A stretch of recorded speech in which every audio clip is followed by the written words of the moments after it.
ನಮ್ಮ ಗದ್ದನಕೇರಿಯವರು ಬಹಳಷ್ಟು ವಿಚಾರವನ್ನು ಕುರಿತು ಈ ಒಂದು ಇಂದಿರಾ ಕ್ಯಾಂಟೀನ್ ಮಾಡುವಂಥ ಉದ್ದೇಶ ಏನು ಅನ್ನೋದ್ರ ಬಗ್ಗೆ ಈಗಾಗಲೇ ತಮ್ಮ ಗಮನಕ್ಕೆ ತಂದಿದ್ದಾರೆ. ಬಹುತೇಕ ಈ ಇಂದಿರಾ ಕ್ಯಾಂಟೀನ್ ಯೋಜನೆಯನ್ನು ನಾವು 2012ರ ಚುನಾವಣೆಯ ಪ್ರಣಾಳಿಕೆಯಲ್ಲಿ ನಾವು ನಮ್ಮ ಕಾಂಗ್ರೆಸ್ ಪಕ್ಷ ಅಂದಿನ ನಮ್ಮ ಅಧ್ಯಕ್ಷರಾದಂಥ ಡಾಕ್ಟರ್ ಜಿ ಪರಮೇಶ್ವರು ಮತ್ತು ನಮ್ಮ ನಾಯಕರು ವಿಪಕ್ಷ ನಾಯಕರಂತ ಸನ್ಮಾನ್ಯ ಸಿದ್ದರಾಮಯ್ಯನವರು ಈ ಒಂದು 168 ಭರವಸೆಗಳನ್ನು ನಾವು ಕೊಟ್ಟಿದ್ವಿ ಈ ರಾಜ್ಯದ ಜನತೆಗೆ. 168 ಭರವಸೆಗಳನ್ನು, 168 ಭರವಸೆಯಲ್ಲಿ ಇಂದಿರಾ ಕ್ಯಾಂಟೀನ್ ಒಂದು ಭರವಸೆ. ಅದು ಅನ್ನಭಾಗ್ಯ ಇರ್ಬೋದು, ಅನೇಕ ಯೋಜನೆಗಳನ್ನು ನಾವು ಕೊಟ್ಟಿದ್ವಿ. ಅದನ್ನು ಹೇಳ್ತಾ ಹೋದ್ರೆ ಒಂದು ಪಟ್ಟೆ. ಆ 168 ಏನು ಭರವಸೆಗಳಲ್ಲಿ 165 ಭರವಸೆಗಳನ್ನು ಈಡೇರಿಸಿದಂತ ಸರ್ಕಾರ ಅದು ನಮ್ಮ ಸರ್ಕಾರ, ಅದು ಸಿದ್ದರಾಮಯ್ಯವರ ಸರ್ಕಾರ, ಅದು ಕಾಂಗ್ರೆಸ್ ಸರ್ಕಾರ ಅನ್ನೋ ಮಾತನ್ನು ನಾನು ಹೇಳಬೇಕಾಗುತ್ತೆ. ಬಹುತೇಕ ನಾನು ಹಿಂದಿನ ಅವಧಿಯಲ್ಲಿ ನಮ್ಮ ಮತಕ್ಷೇತ್ರದಲ್ಲಿ ಹುನಗುಂದ ಒಂದೇ ತಾಲೂಕಾಗಿತ್ತು. ಬಹುತೇಕ ತಮಗೆ ಗೊತ್ತಿದೆ, ಅನೇಕ ವರ್ಷಗಳ ನಂತರ ಇಳಕಲ್ ತಾಲೂಕು ಆಗಬೇಕು ಅಂತೇಳಿ ಅನೇಕ ಹೋರಾಟಗಳು ನಡೆದಿತ್ತು. ಇಳಕಲ್ ತಾಲೂಕು ಆಗಿರಲಿಲ್ಲ. ಅದು ಒಂದು ಕೂಡ ಒಂದು ಘೋಷಣೆ, ಅದು ಒಂದು ಕೂಡ ಮುಖ್ಯವಾದಂಥದ್ದು. ಸುಮಾರು 144 ತಾಲೂಕುಗಳನ್ನ ಮಾಡಿರುವಂತ ಕೀರ್ತಿ ಇವತ್ತು ಅದು ನಮ್ಮ ಸರ್ಕಾರಕ್ಕೆ ಸಲ್ಲುತ್ತೆ, ಅದು ಸಿದ್ದರಾಮಯ್ಯನವರಿಗೆ ಸಲ್ಲುತ್ತೆ ಅನ್ನೋದು ಮಾತನ್ನು ಕೂಡ ನಾವು ಹೇಳಕ್ಕೆ ಇಚ್ಛೆಪಡ್ತೀವಿ. ಬಹುತೇಕ ಅವತ್ತಿನ ಕಾಲಕ್ಕೆ ತಾಲೂಕಿಗೆ ಒಂದು ಇಂದಿರಾ ಕ್ಯಾಂಟೀನ್ ಅನ್ನ ಒಂದು ಮಾದರಿಯಾಗಿ ಪ್ರಾರಂಭಿಸಬೇಕು ಅಂತ ಹೇಳಿ ಸರ್ಕಾರ 224 ಮತಕ್ಷೇತ್ರಗಳಲ್ಲಿ ಕೂಡ ಇವತ್ತು ಇಂದಿರಾ ಕ್ಯಾಂಟೀನ್ ಅನ್ನ ಆದೇಶಿ ಘೋಷಣೆ ಮಾಡಿದ್ರು. ಹೊಸದಾಗಿ ಆದಂತ ತಾಲೂಕುಗಳು ಇಳಕಲ್ ಇರ್ಬೋದು 144 ಜೊತೆಗೆ ಈ ಬಾರಿ ನಾನು ಅಧಿಕಾರಕ್ಕೆ ಬಂದ ಮೇಲೆ ಬಹುತೇಕ ಇಳಕಲ್ ತಾಲೂಕು ಆಗಿದೆ.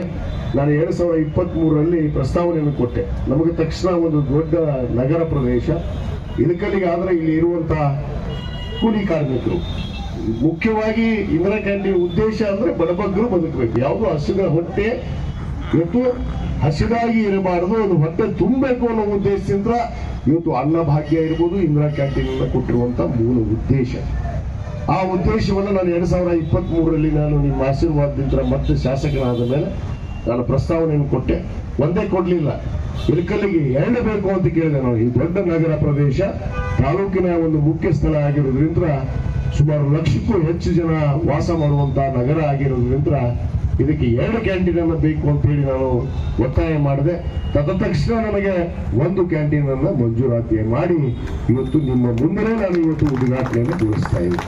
ಇದು ನನ್ನ ಪುಣ್ಯ ಭಾಗ್ಯನ ಅಂತ ಹೇಳ್ತೀನಿ. ಯಾಕಂದ್ರೆ 2013-18ರಲ್ಲಿ ನಮ್ಮ ಸರ್ಕಾರ 168 ಭರವಸೆಯಲ್ಲಿ 165 ಭರವಸೆ ಈಡೇರಿಸಿದ್ವಿ. ಆದ್ರೆ ಎಲ್ಲ ತಾಲೂಕುದು ಪ್ರಾರಂಭ ಅದು ಏನು ಇಂದಿರಾ ಕ್ಯಾಂಟೀನ್. ಹುನಗುಂದದ್ದು ಕೂಡ ನಾನು ಕಟ್ಟಡ ಮುಗಿಸಿದ್ದೆ. ಇದೇ ಸೇಮ್ ಕಟ್ಟಡ, ಇದೇ ಏನು ಅಡಿಗೆ ಮನೆ ನೋಡ್ರಿ, ಇದೇ ಎಲ್ಲ ಸರ್ಕಾರದ ವ್ಯವಸ್ಥೆನೆ. ಏನು ಬೆಳಗ್ಗೆ 5 ರೂಪಾಯಿಗೆ ನಾಷ್ಟ, ಮಧ್ಯಾಹ್ನ 10 ರೂಪಾಯಿಗೆ ಊಟ, ಅನ್ನ ಸಾಂಬಾರು ಮೊಸರು, ಮಧ್ಯಾಹ್ನ ಊಟ, ಬೇಕಾದವ್ರಿಗೆ ಚಪಾತಿ ಅನ್ನ ಮೊಸರು. ಬೆಳಗ್ಗೆ 3 ಇಡ್ಲಿ 5 ರೂಪಾಯಿದಾಗ 3 ಇಡ್ಲಿ. ಇದೇ ಕಾಮತ್ಗೋರಿಗೆ ಒಂದು ಇಡ್ಲಿ ಎಷ್ಟು ಕೊಡ್ತಾರೆ? ಎಷ್ಟೈತಪ್ಪ ಇಡ್ಲಿ? 25 ರೂಪಾಯಿ ಪ್ಲಸ್ ಮೋದಿ GST ಬೇರೆ. 25 ರೂಪಾಯಿ ಇಡ್ಲಿ ತಿನ್ನೋದು ಮತ್ತೆ 18% GST ಬುದ್ಧಿ. ಇಲ್ಲಿ ಏನ್ GST ಪ್ಲಾಸ್ಟಿ ಇಲ್ಲ, ಇದು ನಿಮಗಾಗಿ ಫ್ರೀ ಇರಲಿ. GST ಇಲ್ಲ, ಇಲ್ಲ ಅಲ್ಲಿ GST ಕೊಡ್ಬೇಕಾಗತ್ತೆ. ಅದಕ್ಕೆ 2013-18ನೇ ಸಾಲಿನಲ್ಲಿ ನಾನು ಶಾಸಕನಿದ್ದಾಗ ಇಂದಿರಾ ಕ್ಯಾಂಟೀನ್ ಒಂದು ಕಟ್ಟಿದ್ದೆ. ಬಹುತೇಕ ಅದನ್ನು ಉದ್ಘಾಟನೆ ಮಾಡಕ್ ಆಗ್ಲಿಲ್ಲ, ತಾರಾತುರಿಯಲ್ಲಿ ಅದು ಉದ್ಘಾಟನೆ ಆಗ್ಲಿಲ್ಲ. ಅದು 2023ವರೆಗೂ ಉದ್ಘಾಟನೆ ಆಗ್ಲಿಲ್ಲ. ದುರಂತ ನೋಡ್ರಿ, ಕಟ್ಟಿ ರೆಡಿಯಾಗಿರುವಂತ ಇಂದಿರಾ ಕ್ಯಾಂಟೀನ್ ಅನ್ನ 5 ವರ್ಷಗಳ ಕಾಲ ಉದ್ಘಾಟನೆ ಮಾಡಕ್ ಬಿಡ್ಲಿಲ್ಲ ಹಿಂದಿನ ಆಡಳಿತ ಮಾಡಿರುವಂತಹ ಶಾಸಕರು ಮತ್ತು ಸರ್ಕಾರದವರು ಅನ್ನೋ ಮಾತನ್ನ ಹೇಳ್ತೀವಿ. ನಮ್ಮದೇ ತಾಲೂಕಲ್ಲ, ಇಡೀ ರಾಜ್ಯದಾಗ ಎಷ್ಟು ಇಂದಿರಾ ಕ್ಯಾಂಟೀನ್ ಕಟ್ಟಿದ್ವಿ, ಯಾವುದು ಉದ್ಘಾಟನೆ ಮಾಡಿಸ್ಲಿಲ್ಲ. ಕೋಟಿ ಇವತ್ತೆಷ್ಟಿದೀವಿ? 140 ಕೋಟಿ. ಬರೀ 27 ಕೋಟಿಯಲ್ಲಿ ಇವತ್ತು 140 ಕೋಟಿಗೆ ಬಂದಿದ್ದೀವಿ ನಾವು. ಆಗಲೇ ಬಡತನ ರೇಖೆ ಬಹಳ ಇತ್ತು ನಮ್ಮ ದೇಶದಲ್ಲಿ. ಬಟ್ ಇದ್ದಿದ್ದಿಲ್ಲ ನಮ್ಮ ಸ್ವಾತಂತ್ರ್ಯ ಸಿಕ್ಕಾಗ. ನಮ್ಮ ಅರಿಬಿ ಹಾಕೊಳ್ಳೋಕೆ ಅರಿಬಿ ಇದ್ದಿದ್ದಿಲ್ಲ. ಆ ಬ್ರಿಟಿಷರು ಬಿಟ್ಟು ಹೋಗುವಾಗ ಅರಿವಿನೂ ಇದ್ದಿದ್ದಿಲ್ಲ ಅದೂ ಇದ್ದಿದ್ದಿಲ್ಲ, ಇನ್ನೊಂದೂ ಇದ್ದಿದ್ದಿಲ್ಲ. ಆ ಪರಿಸ್ಥಿತಿ ಒಳಗೆ ನಮ್ಮ ದೇಶ ಇತ್ತು. ಈ ದೇಶವನ್ನು ಕಟ್ಟಿ ಮುನ್ನಡೆಸಿದವರು ಯಾರು? ಈ ದೇಶವನ್ನು ಈ ಪರಿಸ್ಥಿತಿ ತಂದವರು ಏನು? ಇವ್ರು ಬಂದಿಂದಾಗಿವ ನಾವು ಹಂಗಿ ಚಲೋ ಹಾಕೊಳಕತ್ತೀವ. ಇವ್ರು ಹೇಳೋದು ನೋಡಿದ್ರೆ ಇವರೇ ಬಂದಿಂದಾಗ ಎಲ್ಲ ಆಯ್ತು ಅಂತೇಳಿ. ಈಗ ಯಾವ ಹೇಳಿದ್ನಂತ ನಾವು ಶ್ರೀರಾಮುಲು ಹುಚ್ಚ, ಅಲ್ಲೊಬ್ಬ ದೊಡ್ಡ ಹುಚ್ಚವ, ಅವೊಬ್ಬ ಏನ್ ಮಾತಾಡಿದ, ಈ ಭಿಕ್ಷಕರ ದೇಶ ಇತ್ತಂತ ಈ ದೇಶ. ಅಂದ್ರೆ ಇವ್ರು ಹೇಳೋ ಅರ್ಥ ಇದು ನೇರವಾಗಿ ಕಾಂಗ್ರೆಸ್ ಪಕ್ಷಕ್ಕೆ, ಕಾಂಗ್ರೆಸ್ ಪಕ್ಷ ಆಡಳಿತ ಮಾಡಿರುವಂತ, ನಾವು 70 ವರ್ಷ ಆಳ್ಕೆ ಮಾಡಿದ್ರಂತ ಈ ದೇಶ ಏನೂ ಮಾಡಿಲ್ಲ ಅಂತ ಹೇಳ್ತಾರೆ ಅವ್ರು ಮಾತಿದ್ರು, ಸಹಜವಾಗಿ ಮಾತಾಡುವಂಥದ್ದು. 60 ವರ್ಷ ಆಳಿದ್ರಿ, 60 ವರ್ಷ ಆಳಿದ್ರಿ, 60 ವರ್ಷದೊಳಗೆ ಏನ್ ಆಗ್ಬೇಕು ಈ ದೇಶದೊಳಗೆ ಎಲ್ಲ ಆಗೈತಿ. ಇವ್ರು ಬಂದಿಂದ ಆಗಿಲ್ಲ. ಅದನ್ನು ಕೂಡ ನಾವು ಅರ್ಥ ಮಾಡ್ಕೋಬೇಕಾಗತ್ತೆ. ಆ ಉದ್ದೇಶದಿಂದ ಇವತ್ತು ನಮ್ಮ ಮಾನ್ಯ ಮುಖ್ಯಮಂತ್ರಿಗಳು ಶ್ರೀಮತಿ ಇಂದಿರಾ ಗಾಂಧಿ ಅವರ ಹೆಸರೇ ಇಡಬೇಕು. ಯಾಕಂದ್ರೆ ಹಸಿದ ಹೊಟ್ಟಿಗೆ ಅನ್ನ ಕೊಟ್ಟಂತ ತಾಯಿ ಒಂದು ಯೋಜನೆ ತಂದ್ರವರು, ತಮಗೆಲ್ಲ ಗೊತ್ತಿರಬೇಕು, ಬಹಳ ಹಿರಿಯರಿಗೆ ಗೊತ್ತೈತಿ, ರೋಟಿ ಕಪಡ ಅವ್ರ ಮಕಾನ್ ಅಂತೇಳಿ. ಶ್ರೀಮತಿ ಇಂದಿರಾ ಗಾಂಧಿ ಅವರು ಘೋಷಣೆ ಮಾಡಿದ್ದು ರೋಟಿ ಕಪಡ ಅವ್ರ ಮಕಾನ್. ಒಬ್ಬ ಮನುಷ್ಯನಿಗೆ ಏನು ಬೇಕು? ಹೊಟ್ಟೆ ತುಂಬ ಊಟ, ಮೈ ತುಂಬ ಬಟ್ಟಿ, ಇರಾಕ್ ಒಂದು ಮಣಿ. ಇದು ಕಾಂಗ್ರೆಸ್ ಪಕ್ಷದ ಘೋಷಣೆ. ಅದು ಇಂದಿರಾ ಗಾಂಧಿ ಅವರು ಘೋಷಣೆ ಮಾಡಿದ್ದು. ಇವತ್ತವರೆಗೂ ನಾವು ನಡ್ಕೊಂಡು ಬಂದಿದ್ದೀವಿ ಅನ್ನೋ ಮಾತನ್ನ ಇವತ್ತು ಗಟ್ಟಿ ಒಂದು ಯೋಜನೆ ತೋಡು. ಇದೀಗ ವೆಂಕಟೇಶ್ ಸಾಕಾಜಿ ಅವರು ಹೇಳಿದ್ರು, ಹಕ್ಕುಪತ್ರ ಕೊಟ್ಟಿದ್ದಿಲ್ಲ. ಹಕ್ಕುಪತ್ರ ಬಡವರು ಹಕ್ಕುಪತ್ರ ಹಿಡ್ಕೊಂಡವನ್ನ ಕೊಡದೆ ಇಟ್ಕೊಂಡು ಕೂತಿದ್ರು ಮನೆಯಾಗ 5 ವರ್ಷ. ನಾನು ಬಂದ ಮೇಲೆ ಕೊಟ್ಟನೆ 1400 ಹಕ್ಕುಪತ್ರ. ಈಗ ಅದಕ್ಕೆ 1,000 ಮನೆಯನ್ನ ಕೂಡ ಕಟ್ಟಾಕ ನಾ ಈಗಾಗಲೇ ರೆಡಿ ಆಗ್ಯಾವ. ಈಗ ಅದಕ್ಕೆ 200 ಮನೆ ಕಟ್ಟಿ ಅಲ್ಲಿ 334 700 ಏನು 700 ಚಿಲ್ಲರೆ ನಾವು 42 ಎಕರೆದಲ್ಲಿ ಮನೆ ಕಟ್ತಾ ಇದ್ವಿ. ಯಾಕೆ ಮನೆ ಕಟ್ಟುವಂತ ಕೆಲಸ? ನಾನು ಪದೇ ಪದೇ ಹೇಳ್ತಿರ್ತೀನಿ, ಇವರು ಇಷ್ಟು ಸಾಧನೆ ಮಾಡಿದ್ರಲ್ಲ, ಇಷ್ಟು ವರ್ಷ ಬಿಜೆಪಿ ಅವರು ಅಧಿಕಾರಕ್ಕೆ ಬಂದ್ರಲ್ಲ ಈ ರಾಜ್ಯದಲ್ಲಿ, ಎಷ್ಟು ಮನೆ ಕಟ್ಟರ ಅಂತ ಒಂದೇ ಪ್ರಶ್ನೆ ಕೇಳ್ತೀನಿ ನಾನು. ಒಂದೇ ಪ್ರಶ್ನೆ, ಒಂದು ಮನೆ ಕಟ್ಟಿದ್ರೆ ನನಗೆ ಬಂದು ಇವತ್ತ ತೋರಿಸ್ಬೇಕು ದಾಖಲೆ. ಇವ್ರ ಅವಧಿಯಲ್ಲಿ ನಾನು ಇಂಥ ಮನೆಯನ್ನು ಕೊಟ್ಟು, ಆಶ್ರಯ ಮನೆಯನ್ನು ಕೊಟ್ಟು ಇವ್ರು ಕಟ್ಟಿನಿ ಅಂತ ಒಂದು ದಾಖಲೆ ಕೊಡ್ಲಿ, ಅವತ್ತ ನಾನು ರಾಜಕೀಯ ಬಿಟ್ಟು ತ್ಯಾಗ ಮಾಡ್ತೀನಿ, ನಾನು ಸರೆಂಡರ್ ಆಗ್ತೀನಿ. ನಾನು ಇವರು ಒಂದು ಮನೆ ಕಟ್ಟಿಲ್ಲ ಬಡವರಿಗಾಗಿ ಒಂದು ಯೋಜನೆ ತಂದಿಲ್ಲ. ಇವತ್ತು 5 ಗ್ಯಾರಂಟಿಗಳನ್ನು ಕೊಡ್ತಾ ಇದ್ದೀವಿ. ಅನ್ನಭಾಗ್ಯ, ಗೃಹಲಕ್ಷ್ಮಿ, ಗೃಹ ಜ್ಯೋತಿ, ಶಕ್ತಿ ಯೋಜನೆ, ಯುವ ನಿಧಿ, 5 ಯೋಜನೆ. ಇವತ್ತು 2 ವರ್ಷ ಆಯ್ತು ನಮ್ಮ ಸರ್ಕಾರ ಬಂದು, 2023ರಲ್ಲಿ ಬಂದು ಇವತ್ತುವರೆಗೂ 5 ಯೋಜನೆ ಕೊಡ್ತಾ ಇದ್ದೀವ. ಪ್ರತಿ ಮನೆ ಹೆಣ್ಣು ಮಗಳಿಗೆ ಇವತ್ತು 2,000 ರೂಪಾಯಿ ನೇರವಾಗಿ ಅಕೌಂಟಿಗೆ ಹೋಗುತ್ತೆ. 200 ಯೂನಿಟ್ ಕರೆಂಟ್ ಫ್ರೀ ಐತಿ. ಅನ್ನಭಾಗ್ಯ 5 kg ಅಕ್ಕಿ ಕೊಡ್ತಿದ್ವಿ ನಾವು ಹೋದ ಸರ್ಕಾರದಲ್ಲಿ. ನಮ್ಮ ಸರ್ಕಾರದಲ್ಲೇ ಪ್ರಾರಂಭ ಆಗಿದ್ದು ಅನ್ನಭಾಗ್ಯ 2013ರಲ್ಲಿ. ಇವತ್ತು 10 kg ಅಕ್ಕಿ ಕೊಡ್ತಾ ಇದೀವಿ ನಮ್ಮ ತಾಯಿ ಕೊಡ್ತಾ ಇದೀವ. 2,000 ರೂಪಾಯಿ ಬರುತ್ತಾ? ಕರೆಂಟ್ ಬಿಲ್ 200 ಯೂನಿಟ್ ಫ್ರೀ ಐತ್ಯಾ? ಬಸ್ ಫ್ರೀ ಐತ್ಯಾ? ಈಗ ಯುವಕರಿಗೆ, ವಿದ್ಯಾರ್ಥಿಗಳಿಗೆ, ಇವತ್ತು ಯಾರು ಪಾಪ ನಿರುದ್ಯೋಗಿಗಳಿದ್ದಾರೆ, ಪದವಿಯನ್ನು ಪಡೆದಂಥವ್ರಿಗೆ ಇವತ್ತು 3,000 ರೂಪಾಯಿ ತಿಂಗಳ, ಡಿಪ್ಲೊಮಾ ಓದೋರಿಗೆ 1,500 ರೂಪಾಯಿಯನ್ನು ಇವತ್ತು ನಮ್ಮ ಸರ್ಕಾರ ಕೊಡ್ತಾ ಇದೆ. ಯಾಕೆ ಕೊಡ್ತಾ ಇದೆ? ಇದು ಎಲ್ಲರೂ ಬದುಕಬೇಕು. ಅದು ಜಾತಿ ಜನಾಂಗ ನೋಡಿ ಕೊಡ್ತಾ ಇಲ್ಲ ನಾವು. ಎಲ್ಲ ಜಾತಿ ಜನಾಂಗ, ಎಲ್ಲ ವರ್ಗಕ್ಕೂ ಕೂಡ ಸಿಗಬೇಕು. ಎಲ್ಲ ಧರ್ಮದಲ್ಲಿ, ಎಲ್ಲ ಜಾತಿಯಲ್ಲಿ ಕೂಡ ಬಡವರಿದ್ದಾರೆ. ಎಲ್ಲರೂ ಬದುಕಬೇಕು ಅನ್ನೋದು ಚಿಂತನೆಯನ್ನ ಮಾಡಿದಂಥವರು ನಮ್ಮ ಮುಖ್ಯಮಂತ್ರಿಗಳಂತ ಸನ್ಮಾನ್ಯ ಸಿದ್ದರಾಮಯ್ಯನವರು ಅನ್ನೋ ಮಾತನ್ನು ಇವತ್ತು ಬಹಳ ಹೆಮ್ಮೆ ಅಂತ ಹೇಳಬೇಕಾಗುತ್ತೆ ಬಂದಿದೆ. ಇವತ್ತು ಅರ್ಥ ಮಾಡಿಕೊಡ್ರಿ, ಯಾವ ಸರ್ಕಾರ ಬಂದಾಗ ಯಾವ ರೀತಿ ಆಡಳಿತ ಇರುತ್ತೆ, ಏನಾಗುತ್ತೆ ಅನ್ನೋದನ್ನ. ಇದೀಗ ಹೇಳಿದ್ರು ಎಷ್ಟೊಂದು ನಾನು ಗುರುತಿನ ಕೆಲಸವನ್ನ ನನಗೆ ಮೊನ್ನೆ ಯಾವುದೋ ಒಂದು ಪತ್ರಿಕೆಗೋಷ್ಠಿಯಲ್ಲಿ ನೋಡಿದೆ. ನಾವು ಮಾಡಿದ್ದು ಉಷ್ಟು ಮಾಡಿ ಒಂದರ ತೋರಿಸ್ರಪ್ಪ, ಅವ್ರು ಮಾಡಿದ್ದು, ನಾನು ಪೂಜೆ ಮಾಡಿದ್ದು ಅಥವಾ ಉದ್ಘಾಟನೆ ಮಾಡಿದ್ದು ಒಂದರ ತೋರಿಸ್ರಿ. ವಾಟರ್ ಟ್ಯಾಂಕ್ ಬಗ್ಗೆ ಮಾತಾಡ್ತಾರೆ. ವಾಟರ್ ಟ್ಯಾಂಕ್ ನಿಂದ್ರಿಸಿದ್ರಿ ಇವ್ರು ಪುಣ್ಯಾತ್ಮರು ಒಯ್ದು ಕ್ರೀಡಾಂಗಣ ಜಾಗ 6 ಎಕರೆ ನಾವು ಕ್ರೀಡಾಂಗಣಕ್ಕೆ ಜಾಗ ಮಾಡಾಕತ್ತೀವಿ. ಪಾಪ ಯುವಕರು, ಕ್ರಿಕೆಟ್ ಆಡೋರು, ಆಟಗಾರರು ಬಹಳಷ್ಟು ಜನ ಇಳ್ಕಲ್ಲಾಗಿ ಅವ್ರಿಗೆ ಇವತ್ತು ಒಂದು ಕ್ರೀಡಾಂಗಣ ಆಗಬೇಕು ಅಂತೇಳಿ 2017ರಲ್ಲೇ ಸರ್ಕಾರದ ಗೆಜೆಟ್ ಮಾಡಿಸಿ ಇಟ್ಟು ಹೋಗಿದ್ದೆ ನಾನು. ಆದ್ರೆ ನಾನು ಸೋತೆ 2008 ಜನ ಸ್ವಲ್ಪ ಅರ್ಥ ಮಾಡ್ಕೊಂಡು ಕಡಿಮೆ, ಸ್ವಲ್ಪ ತಡವಾಗಿ ಅರ್ಥ ಮಾಡ್ಕೊಂಡ್ರು. 23ಕ್ಕೆ ಅರ್ಥ ಮಾಡ್ಕೊಂಡು ಹೊಳಿ ಗೆಲ್ಸ್ಯಾರ 30,000 ಹೊಳಿ ಕೊಟ್ಟು. ಸ್ವಲ್ಪ ತಡವಾದ್ರು ಅರ್ಥ ಮಾಡ್ಕೊಳ್ತಾರೆ. ಇಲ್ಲ ಮಾಡ್ಕೊಳ್ಳೋದು ಅನ್ನೋದಿಲ್ಲ. ಅಭಿವೃದ್ಧಿ ಕೆಲಸ ನೋಡ್ರಿ, ಸ್ವಲ್ಪ ಬಂದು ನಾನೇನ್ ಮಾಡೀನಿ, ಅವ್ರೇನ್ ಮಾಡ್ಯಾರ. ಎಷ್ಟು ರೊಕ್ಕ ತಂದಿದ್ದೆ ಹೋದ ಸರ್ಕಾರದೊಳಗ, ಈ ವರ್ಷ ಕಡಿಮೆ ತಂದೀವಿ. ಆದ್ರೆ ಹೋದ ಸರ್ಕಾರದೊಳಗೆ ನಾನು 4,500 ಕೋಟಿ ಪುಸ್ತಕ ಹಂಚೀನಿ. ಪುಸ್ತಕ ಒಬ್ಬರ ಪ್ರಶ್ನೆ ಮಾಡುವಂತ ತಾಕತ್ ಇತ್ತ ಈ ತಾಲೂಕ್ನಾಗ ಯಾರಿಗಾರ? ಒಬ್ಬರ ಬಿಜೆಪಿ ಅವ್ರಿಗೆ ಪ್ರಶ್ನೆ ಮಾಡಿದ್ರ 4,500 ಕೋಟಿ ತಂದಿನಿ, ಪುಸ್ತಕ ಬಿಟ್ಟಿದ್ದೆ ನಾನು 4,500 ಕೋಟಿ ಅನುದಾನದ್ದು. ಈಗೂ ಬರ್ತೀನಿ ನಾನು 2 ವರ್ಷದಲ್ಲಿ ಏನ್ ಮಾಡೀನಿ ಅಂತೇಳಿ. ಅಲ್ಲಿ ಕ್ರೀಡಾಂಗಣ ಮಾಡಬೇಕು ಅಂತೇಳಿ ನಾವು 6 ಎಕರೆ ಭೂಮಿಯನ್ನ ಗೆಜೆಟ್ ಮಾಡಿದ್ರಲ್ಲಿ ಅಲ್ಲಿ ಹೋಗಿ ವಾಟರ್ ಟ್ಯಾಂಕ್ ಕಟ್ಟಿದ್ರು ಉದ್ದೇಶಪೂರ್ವಕವಾಗಿ ಅಧಿಕಾರಿಗಳಿಗೆ ಜಬರಿಸಿ. ಆ ಅಧಿಕಾರಿ ತಪ್ಪು ಒಪ್ಪಿಗೆ ಪತ್ರ ಬರ್ಕೊಟ್ಟಳ. ಈಗ ಆ ಎಮ್ಮ ಎಡಬಲಿ ತಪ್ಪು ಒಪ್ಪಿಗೆ ಪತ್ರ ಬರ್ಕೊಟ್ಟಳ. ಶಾಸಕರ ಒತ್ತಡದಿಂದಲೇ ನಾನು ಅಲ್ಲಿ ಟ್ಯಾಂಕ್ ಪೂಜೆ ಮಾಡಿದೆ ಅಂತೇಳಿ ಬರ್ಕೊಟ್ಟ. ಇನ್ನೇನ್ ಬೇಕ್ರಿ? ಅಧಿಕಾರಿಗಳ ಮ್ಯಾಗ ಒತ್ತಡ ಹೇಳುದು, ದಬ್ಬಾಳಿಕೆ ಮಾಡುದು, ಇವ್ರು ಮಾಡೋಂಥ ಕೆಲಸ ಮಾತು ಎತ್ತಿರ. ಇಲ್ಲೇನ್ ನಡೆದೈತಿ? ಇಸ್ಪೇಟ್ ಆಡ್ತಾರ, ಉಸು ಹೊಡಿತಾರ, ಇದೇ ಮಾತು. ಮತ್ತು ಈಗ ಹೊಲಕ್ಕೆ ಜಪಾನಿಗೆ ಹೋಗಿದ್ದೆ ನಾನು, ಹೊಲ ಬಿತ್ತಕ್ಕೆ ಹೋಗಿದ್ದೆ, ನಿನಗೆ ಅದಕ್ಕೆ ಕಳಿಸ್ಯಾರ ಜನ.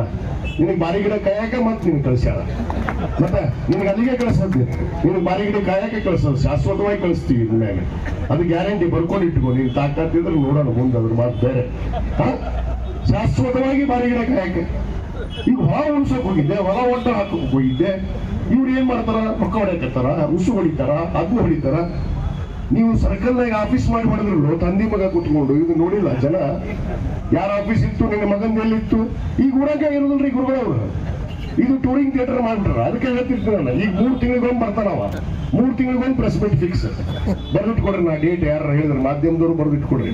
ಅವ್ರು ಒಂದು 4 ಮಂದಿ ಮಾಧ್ಯಮದವ್ರು ಅದಾರ ಇಲ್ಲ, ಅವ್ರ ಕರೀತಾರೆ ಪ್ರೆಸ್ ಮೀಟಿಂಗ್. ಬರ್ರಿ, ಭಾಳ ದಿವಸ ಆಯ್ತು ಮಾತಾಡಿ, ನೀವು ಒಂದಿಟ್ಟು ಬೈ ಬರ್ರಿ ಅವ್ರಿಗೆ ಅಂತ ಹೇಳಿ ಕರೀತಾರೆ. ಕಾಂಗ್ರೆಸ್ನವ್ರಿಗೆ ಬೈ ಬರ್ರಿ, MLA ಬೈ ಬರ್ರಿ ಅಂತ ಕರೀತಾರೆ. ಅವಾಗ ಆಟ ಬರೋದು 3 ತಿಂಗಳಿಗೊಮ್ಮೆ ಬಂದು ಬಂದ್ಬಿಟ್ರು. ಏನಿರೋದು ಅಲ್ಲಿ ನೀವು ನೋಡ್ರಿ, ಹಿಂಗೆ ಅಡ್ಯಾಡ್ತೈತೆ ಕುರ್ಚೆ. ಗೋನ್ ನಿಂತಿಲ್ಲ, ಹಿಂಗೆ ಕುರ್ಚಿ ಆಡ್ತಿರ್ತೈತಿ, ಹಿಂಗೆ ಕೈ ಹಿಂಗೆ ಮಾಡ್ತೈತಿ, ಹಿಂಗೆ ಕುರ್ಸ್ಕೊಳ್ತಿರ್ತೈತಿ. ಇದು ಶಿಸ್ತ?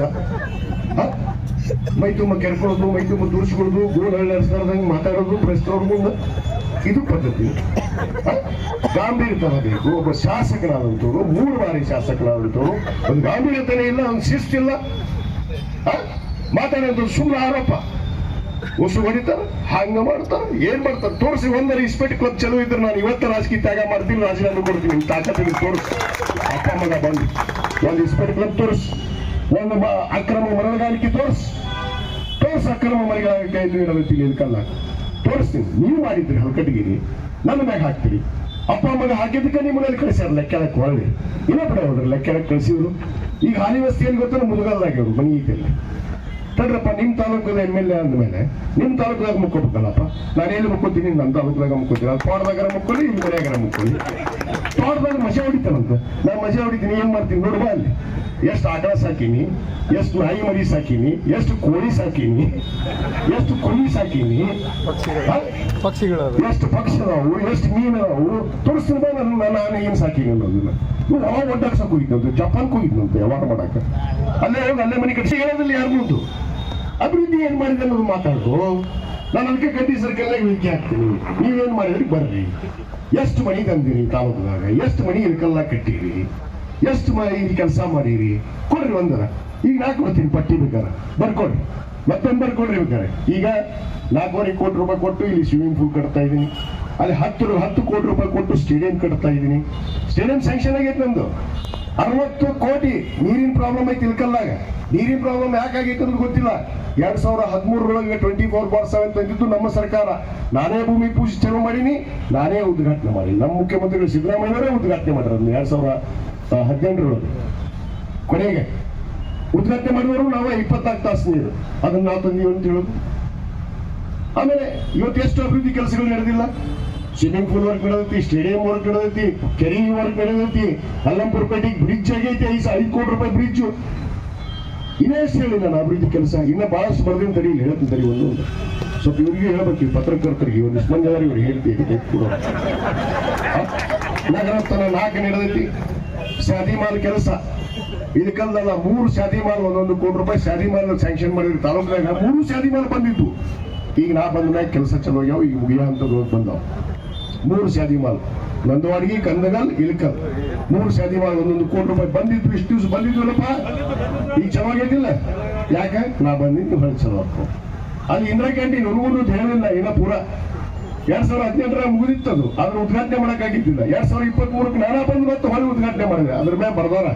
ಅದಕ್ಕೆ ಹೇಳ್ತಾರಲ್ಲ, ದಾನೆ ದಾನೆ ಪೇಲಿಕಾ ಹೇ ಖಾನೆ ಹೊಲ ಕಾನ. ಹೌದ್ರಿ ಗುರುಗಳ ಯಾರ್ಯಾರು ಉದ್ಘಾಟನೆ ಮಾಡ್ಬೇಕು ಅನ್ನೋದು ಬರೆದಿಟ್ರ, ಅದು ಆಗ್ಬೇಕಾಗೈತೆ ನಿಂತರ. ಎಷ್ಟು ಕೆಲಸಗಳ ನಂತರ ಉದ್ಘಾಟನೆ ಆಗಿಲ್ಲ ಈ ತಾಲೂಕಿದಾಗ, ಎಷ್ಟು ಕಾರ್ಯಕ್ರಮಗಳಾಗಿಲ್ಲ.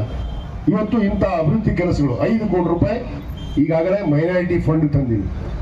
ಮುಸ್ಲಿಂ ಕಾಲನಿ ಇರುವಂತ ರಸ್ತೆಗಳನ್ನ ಅಭಿವೃದ್ಧಿ ಮಾಡೋದಕ್ಕೆ CC ರಸ್ತೆ ಅವಕ್ಕೆ 5 ಕೋಟಿ ರೂಪಾಯಿ ಕೊಟ್ಟಾರ. 1,000 ಮನಿ ತಂದೀನಿ. ಇಲ್ಲಿಕಲ್ಲಿ 1,000, ಬುಡಗುಂದಕ್ಕೆ 500, ಹಳ್ಳಿ ಗ್ರಾಮಗಳಿಗೆ 1,500 ಮನಿ. ಇವೆಲ್ಲ ತಂದಿದ್ದ ಯೋಜನೆ ಅಲ್ಲ. ಇವ್ರು 1 ಮನಿ ಕಟ್ಟಿ ತೋರಿಸ್ತೀನಿ, ನಾನು ಹೇಳ್ತೀನಿ, ಚಾಲೆಂಜ್ ಮಾಡ್ತೀನಿ. ನಾನು ಸುಮ್ಮನೆ ಬಾಯಿಗೆ ಬಂದಾಗ ಮಾತಾಡೋದು. ಟೂರಿಂಗ್ ಥಿಯೇಟರ್ 3 ತಿಂಗಳಿಗೊಮ್ಮೆ ಬಂದು ಅವ್ರೊಂದು 4 ಮಂದಿ ಪತ್ರಕರ್ತರು ಸಾಕಾಗಿಲ್ಲ. ಅವರು ಈ ಪೆನ್ ಡ್ರೈವ್ ಕೊಡ್ತಾರಂತೀವ್ರು, ಪೆನ್ ಡ್ರೈವ್ ಇನ್ನೇನೋ ಅಂತ ಬಿಡು, ಪೆನ್ ಡ್ರೈವ್ ಇಟ್ಕೊಂಡು ಬಿಟ್ಕೋ ತಳಗೆ, ಪೆನ್ ಡ್ರೈವ್ ಬಿಟ್ಕೋ, ಪೆನ್ ಡ್ರೈವ್ ಅಂತಾರಂತೀವಿ, ಪೆನ್ ಡ್ರೈವ್ ತರ್ತೀನಿ ತಡಿ ಅಂತ. ಇನ್ನೂ ಭಾಳ ಉಂಟು ಪೆನ್ ಡ್ರೈವ್ ಇಟ್ಕೊಂಡು ಬಿಟ್ಕೋ, ಪೆನ್ ಡ್ರೈವ್. ಯಾರು ಪೆನ್ ಡ್ರೈವ್, ಯಾರು ಭ್ರಷ್ಟಾಚಾರ ಮಾಡ್ಯಾರ, ಯಾರು ತಿಂದಾರ, ಇಲ್ಲಿ ಗುರುಗಳು ಅದಲ್ಲ, ಅದನ್ನು ಮಾತಾಡಬಾರ್ದು. ಅದು ಅನಿವಾರ್ಯ ನನಗೆ ಈಗ ಉತ್ತರ ಕೊಡ್ಬೇಕಾಗತ್ತೆ ನಾನು. ಯಾಕಂದ್ರೆ ನಾನು ಪದೇ ಪದೇ ಪ್ರೆಸ್ ಮೀಟ್ ಮಾಡಿ ಅವು 4 ಮಂದಿ ಹೇಳ್ತಾರಂತೇಳಿ ನಾ ಕೇಳೋಮಗ ಅಲ್ಲ. ನಾ ಚಮಚಾಗಿರಿ ಯಾರಿಗೂ ಇಟ್ಕೊಂಡಿಲ್ಲ ನಾನು ಅಂತ ಕೇಳಕ್ಕೆ, ಯಾರನ್ನೂ ಇಟ್ಕೊಂಡಿಲ್ಲ. ಪತ್ರಕರ್ತರು ನನ್ನ ಹತ್ರ ಯಾರು ಹೇಳೋದಿಲ್ಲ ಇಂಥವು. ಅಲ್ಲಿ ಒಂದು 4 ಮಂದಿ ಇಟ್ಕೊಂಡ್ರೆ ಅವ್ರು ಏಜೆಂಟ್ರನ್ನ, ಅವು ಅದಾವ ನನಗೆ ಗೊತ್ತು, ನಾವು ಯಾವ ಅದಾವ ಅಂತ ಹೇಳಿ ಅವು ಹೋಗಿ ಪ್ರೆಸ್ ಮೀಟ್ ಮಾಡ್ರಿ ಅಂದಾಗ ಇದು ಕುಂದ್ರದ್ದು ಕುರ್ಚೆ ಕಳ್ಳಾಡಿಸ್ಬಿಡ್ತಾರೆ. ಅದು ಕೈ ಹಿಡಿದ್ರು ಕಾಲು ನಿಂತಿಲ್ಲ, ಗೋಲು ನಿಂತೇ ಇಲ್ಲ ಅಂತ ಹೇಳ್ಬಿಟ್ಟಿನಿ ನಾನು. ಇನ್ನೇನು ಹೇಳಿ, ಅದಕ್ಕೆ ಇವೆಲ್ಲ ಮಾತಾಡಿದ್ರೆ ಇಂಥ ಉತ್ತರ ಬರ್ತಾವೆ. ಯಾಕಂದ್ರೆ ಅನಿವಾರ್ಯವಾಗಿ ಮಾತಾಡಬೇಕಾಗತ್ತೆ. ಯಾಕಂದ್ರೆ ಮಾಡಿದ್ದನ್ನ ಮಾಡಿ ಅಂತ ಹೇಳೋರು ನಾವು. ನಿಮ್ಮಂಗೆ ಸುಳ್ಳು ನಾವು ಮಾಡಿದ್ದನ್ನು ನಾವು ಮಾಡಿವಿ ಅಂತ ಹೇಳೋದು ನಮಗೆ ಬುದ್ಧಿ ಇಲ್ಲ. ಯಾವ್ಯಾವ ಅಭಿವೃದ್ಧಿ ಕೆಲಸಗಳು ನಡೆದೋ ಒಮ್ಮೆ ಇಳಕಲ್ಲಾಗ ಅಡ್ಡಾಡ ಗೊತ್ತಾಗುತ್ತೆ. 4 ಮಂದಿಗೆ ಗೊತ್ತು ಹೇಗೆ ಏನೇನು ಸಾರ್ವಜನಿಕರು ತೊಂದರೆ ಐತೆ ಅನ್ನೋದು ಗೊತ್ತಾಗುತ್ತೆ, ರೈತರ ತೊಂದರೆ ಏನೇ ಅನ್ನೋದು ಗೊತ್ತಾಗುತ್ತೆ. ರೈತರಿಗೆ ಬೆಂಬಲ ಬೆಲೆ ಕೊಟ್ಟಿದ್ದಿಲ್ಲ. ಇವತ್ತು ನಮ್ಮ ಸರ್ಕಾರ ಬಂದ ಮೇಲೆ ಈಗಾಗಲೇ ನಾವು ಕಡ್ಲಿಗೆ ಬೆಂಬಲ ಬೆಲೆ ಕೊಟ್ಟಿವಿ, ತೊಗರಿಗೆ ಬೆಂಬಲ ಬೆಲೆ ಕೊಟ್ಟಿವಿ, ಹೆಸರಿಗೆ ಬೆಂಬಲ ಬೆಲೆ ಕೊಟ್ಟಿವಿ. ಯಾರು ಕೊಟ್ಟಿದ್ರಪ್ಪ 5 ವರ್ಷ? ಒಂದರ ರೈತರ ಪರವಾಗಿ ಇದ್ದ ಯೋಜನೆ ಕೊಟ್ರ, ನೀರಾವರಿ ನಾವು ಮಾಡಿ, ಎಲ್ಲವೂ ನಾವು ಮಾಡಿ. ಏನು ಇವರೇ ಹುಟ್ಟಿಸ್ಬಿಟ್ರ, ಒಬ್ಬ ಹುಟ್ಟಿಸಿಲ್ಲ ಜಗತ್ತು, ಇಲ್ಲೊಬ್ಬ ಹುಟ್ಟಿಸ್ಬಿಟ್ಟಾನ. ಮತ್ತೆ ಯಾರು ಹುಟ್ಟಿಸಿಲ್ಲ ನಮ್ಗೆ 5 ಚುನಾವಣೆ ಹಾಕೋಕೆ ಬರ್ತಿದ್ದಿಲ್ಲ. ಅದಕ್ಕೆ ಈಗ ಜಾಸ್ತಿ ಮಾತಾಡೋದು ಬೇಡ. ಈಗಾಗಲೇ ಇಳಕಲ್ ನಗರಕ್ಕೆ ಏನು ನೀರಿನ ತೊಂದರೆ ಇತ್ತು, ಈಗಾಗಲೇ ಸರ್ಕಾರ 60 ಕೋಟಿ ರೂಪಾಯಿ ಸ್ಯಾಂಕ್ಷನ್ ಅನ್ನು ಮಾಡಿದೆ. ಇಳಕಲ್ 60 ಕೋಟಿ. ಏನು ಅಮೃತ್ 2 ಯೋಜನೆಯಲ್ಲಿ 60 ಕೋಟಿ ನಿನ್ನೆ ಸ್ಯಾಂಕ್ಷನ್ ಮಾಡಿದೆ ಸರ್ಕಾರ. ಅದು ಅಲ್ಲದೆ ಮತ್ತೊಂದು 13 ಕೋಟಿ ಬೇರೆ ಆಗೈತಿ. 13 ಕೋಟಿನೂ ಸ್ಯಾಂಕ್ಷನ್ ಮಾಡಿಸಿನಿ. ಮನೆ ಕನೆಕ್ಷನ್ ಕೊಡ್ಬೇಕಲ್ಲ ಮತ್ತಲ್ಲ, ಅದಕ್ಕೂ 13 ಕೋಟಿ ಬೇರೆ ಮಾಡಿಸಿನಿ. ಇದು ಶಾಶ್ವತವಾಗಿ ಇಳಕಲ್ಗೆ 24 ತಾಸು ಕುಡಿಯೋಕೆ ನೀರು ಕೊಡಬೇಕು ಅನ್ನೋ ಉದ್ದೇಶದಿಂದ ಈ ಯೋಜನೆ ತಂದಿದ್ದೀವಿ. ಪುನಗೊಂದಕ್ಕೆ 43 ಕೋಟಿ ರೂಪಾಯಿ UGD ವರ್ಕ್ ಆಗಿದೆ, ಅಲ್ಲಿ ಕೂಡ ಕ್ಯಾನ್ಸಲ್. ಅದು ಅರ್ಧಂಬರ್ಧ ಆಗಿತ್ತು. ಅದನ್ನು ಮತ್ತೆ ಪೂರ್ಣಗೊಳಿಸ್ಬೇಕಂತ 43 ಕೋಟಿ ರೂಪಾಯಿ ಅಲ್ಲಿ ಬಿಡುಗಡೆ ಮಾಡಿಸಿದ್ದೀನಿ. ಇಂಥ ಇನ್ನೂ ಅನೇಕ ಯೋಜನೆಗಳು, ಇನ್ನೂ 3 ವರ್ಷ ಟೈಮ್. ಅಭಿ ಬಾಕಿ ಪಿಕ್ಚರ್ ಅಭಿ ದಿಕ್ಕಾಯಿಂಗೆ ಇಸ್ಕೋ ಹಾಗೆ ಇನ್ನು 3 ವರ್ಷ ಚಿಂತೆ ಮಾಡಬಾರ್ದು. ನಮ್ಮ ಏನೇನು ಮಾಡ್ಬೇಕಂತ ನಾ ಗುರಿ ಇಟ್ಕೊಂಡಿನಲ್ಲ ಅವನು ಮಾಡೇ ಹೋಗಾಗ ನಾನು ಬಂದೀನಿ. ಅದ್ರಾಗ ಏನು ಮತ್ತೆ ಬಂದಿದ್ದೆ ಅದಕ್ಕೆ ನಾನು ಮತ್ತೆ ಅದಕ್ಕೆ ಬಂದಿರೋ ಇದಕ್ಕೆ ಬಂದಿವಿ. ಮತ್ತೆ ಎಲ್ಲ ಮುಗಿಸೋದಕ್ಕೆ ಬಂದಿದ್ದೀವಿ. ಇಂದಿರಾ ಕ್ಯಾಂಟೀನ್ ಇನ್ನೊಂದು ವರ್ಷದಲ್ಲಿ ಇನ್ನೊಂದು ಇಂದಿರಾ ಕ್ಯಾಂಟೀನ್ ಅನ್ನ ಬನ್ನಿಕಟ್ಟಿ ಹತ್ರ ನಾವು ಉದ್ಘಾಟನೆ ಮಾಡ್ತೀವಿ ಅನ್ನೋ ಮಾತನ್ನು ಕೊಡ್ತೀವಿ. ಇದು ಬಡವರಿಗೆ ಆಗಿ ನೋಡ್ರಿ, 5 ರೂಪಾಯಿಗೆ ನಾಷ್ಟ, 10 ರೂಪಾಯಿ ಊಟ. ಎಷ್ಟು ಮಂದಿ ಪಾಪ ಬಡಬಗ್ಗರಿಗೆ 5 ರೂಪಾಯಿದಾಗ ಊಟ ಒಂದು ನಾಷ್ಟ ಸಿಗುತ್ತೆ, 10 ರೂಪಾಯಿದಾಗ ಊಟ ಸಿಗುತ್ತೆ. ಎಷ್ಟು ಮಂದಿ ನಡೆಸ್ತಾರೆ ಇದನ್ನು? ಇದು ಬಡವರಿಗಾಗಿ ಕೊಟ್ಟಿರುವಂತಹ ಯೋಜನೆ. ಇದರ ಸದುಪಯೋಗ ಆಗಬೇಕು, ಇದು ದುರುಪಯೋಗ ಆಗಬಾರ್ದು. ಈಗಾಗಲೇ ನಾನು ಶ್ರೀನಿವಾಸ್ ಜಾಧವ್ಗೆ ನಮ್ಮ ಪೌರಾಯುಕ್ತರಿಗೆ ಹೇಳಿದ್ದೀನಿ, ಇದು 1,000 ಆಗ್ಬೇಕು, 500 ಅಲ್ಲ. ಇದರ ಕೆಪಾಸಿಟಿ ಜಾಸ್ತಿ ಮಾಡಿಸ್ಬೇಕು.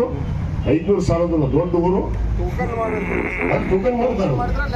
ಟೋಕನ್ ಅವ್ರು ಮಾಡ್ತಾರೆ ಬಿಡ್ರಿ, ವ್ಯವಸ್ಥೆ ಮಾಡ್ತಾರೆ. 1,000 ಜನಕ್ಕೆ ನಾಷ್ಟ ಕೊಡ್ಬೇಕು, 1,000 ಜನಕ್ಕೆ ಊಟ ಕೊಡ್ಬೇಕು, 1,000 ಜನಕ್ಕೆ ರಾತ್ರಿ ಊಟ, 3,000 ಜನಕ್ಕೆ ಒಂದು ದಿವಸಕ್ಕೆ ಇಲ್ಲಿ ಊಟ ನಾಷ್ಟ ಎಲ್ಲ ಆಗ್ಬೇಕು. ಇದಕ್ಕೆ ನೋಡ್ರಿ 75% ಸರ್ಕಾರ ರೊಕ್ಕ ಆಗತ್ತೆ. ನಿಮ್ ರೊಕ್ಕದ ಮ್ಯಾಗ ಆಗುದಿಲ್ಲ. 5 ರೂಪಾಯಿದಾಗ ಏನಾರ ಮಾಡಕ್ಕಾಗತ್ತೆ, ಇಡ್ಲಿ ಮಾಡಕ್ಕೆ.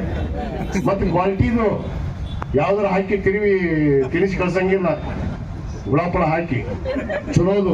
ಯಾವ್ದಾರ ಒಂದು ಕಂಪ್ಲೇಂಟ್ ಬಂತಂದ್ರೆ ನನ್ನ ಹತ್ರ ಹೇಳ್ರಿ, ಅವತ್ತ ಮತ್ತೆ ಬಂದು ಮಾಡಿಸಿ ಬದಲಾವಣೆ ಮಾಡ್ತೀನಿ ನಾವು. ನಿಮ್ಗೆ ಒಳ್ಳೆಯ ಆಹಾರವನ್ನು ಕೊಡಿಸುವಂತ ಕೆಲಸ ನಮ್ಮದು. ಒಳ್ಳೆಯ ಆಹಾರವನ್ನ ಬಹಳ ಸಸ್ತಾದಲ್ಲಿ 75% ಸರ್ಕಾರ ತುಂಬುತ್ತಿದ್ದಕ್ಕೆ ರೊಕ್ಕ, ಕೇವಲ 25% ಜನ ಕಟ್ಟದಂಗೆ. ನೀವು 5 ರೂಪಾಯಿ ಅಂದ್ರೆ ಏನು, 25 ರೂಪಾಯಿ ಅಂತ ಒಂದು ಇಡ್ಲಿ ಶಬೀರ. ಅದಕ್ಕೆ ಈ ಒಂದು ಯೋಜನೆಯನ್ನ ತಾವು ಸದುಪಯೋಗ ಪಡಿಸ್ಕೋಬೇಕು ಅಂತ ಹೇಳಿ ಈ ಸಂದರ್ಭದಲ್ಲಿ ಹೇಳ್ತಾ ಈ ಒಂದು ಕಾರ್ಯಕ್ರಮಕ್ಕೆ ತಾವೆಲ್ಲ ಆಗಮಿಸಿ ಇವತ್ತು ಈ ಕಾರ್ಯಕ್ರಮವನ್ನು ಯಶಸ್ವಿ ಮಾಡೋದಕ್ಕೆ ಮತ್ತೊಮ್ಮೆ ಎಲ್ಲ ನಮ್ಮ ಪಕ್ಷದ ಕಾರ್ಯಕರ್ತರಿಗೆ, ತಾಯಿಯಂದರಿಗೆ, ಯುವಕರಿಗೆ ಎಲ್ಲರಿಗೂ ಧನ್ಯವಾದ ಅರ್ಪಿಸಿ ನನ್ನ ಮಾತು ಮುಗಿಸ್ತೇನೆ. ಜೈ ಹಿಂದ್, ಜೈ ಕರ್ನಾಟಕ.